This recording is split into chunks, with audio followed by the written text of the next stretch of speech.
मटकती भाई पूतना सामने आ गई, मैं जाऊंगी। पूतना इतनी भयंकर विकराल है दिखने में, तुझे कोई घुसने देगा? अरे बोले महाराज ऐसा मत सोचिए, मैं माया जानती हूँ, और माया से एकदम सुंदरी बन गई, परम सुंदरी। सुंदरी बनी तो उसने अपने बालों को बढ़िया सजा लिया, अपने आप को सजा लिया। और हमारे पूज्य गुरुदेव भगवान कहते हैं कि पूतना के नख बड़े बड़े थे, नख उसके जो थे, वर्णन है उसका, बड़े विशाल नख थे। वो सुंदरी बन गई तो छोटे छोटे हो गए। आजकल भी खूब नख बड़े बड़े रखने की फैशन चल रही है।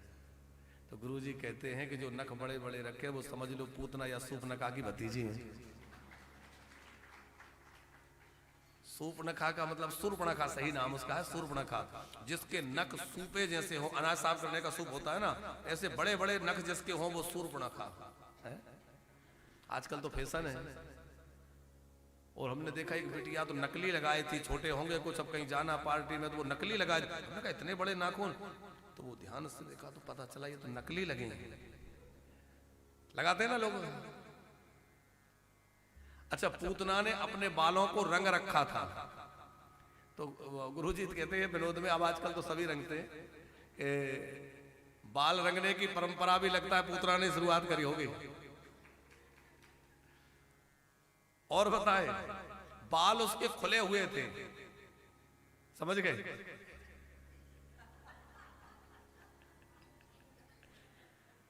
भाई शास्त्र तो ये कहता है सौभाग्यवती नारी को अपने केस खुले नहीं रखना चाहिए।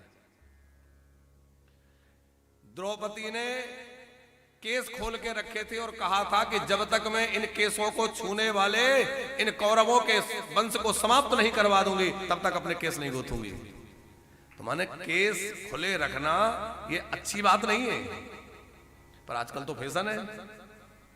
अब कहीं भीड़ भाड़ हो, कई बार ऐसा होता है शास्त्री जी बिहारी जी के मंदिर में खड़े हैं, ज्यादा भीड़ है, अब कोई बहन जी बाजू में खड़ी है, आगे खड़ी हैं, उनके वो लंबी लंबी जुल्फे उड़ उड़ के मोमो आ रही है, आएंगे कि नहीं बताओ?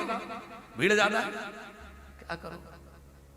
तो हो सके तो अपने बालों को बांध के रखें, क्योंकि टूट के बाल घर में गिरेंगे, और बाल यदि घर में पूजन के स्थान में, भोजन के स्थान में यदि गिर जाए तो वो बड़ा अपवित्र हो जाता है।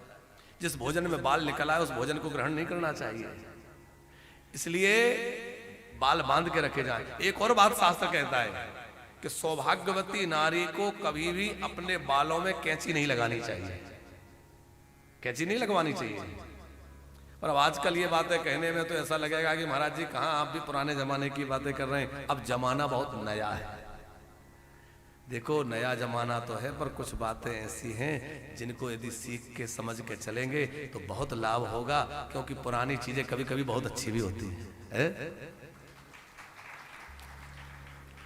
जो लोग कहते थे नहीं कि अरे अब आप लोग तो पुरानी बातें करते हैं, ये बुजुर्ग लोग तो बस पुरानी बातें करते हैं, कोरोना में उन सब की बहुत कुछ समझ में आ गया।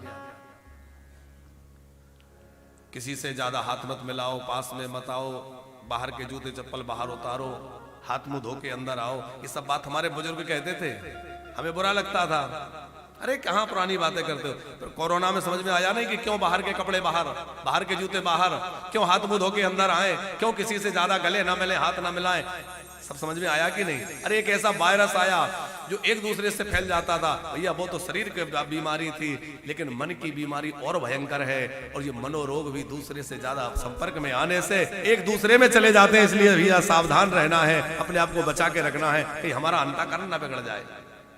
शरीर का रोग लग गया तो भैया केवल शरीर नष्ट होगा, लेकिन यदि मन का रोग लग गया तो एक जन्म नहीं जाने कितने जन्म खराब हो जाएंगे और जाने क्या बनना पड़ेगा।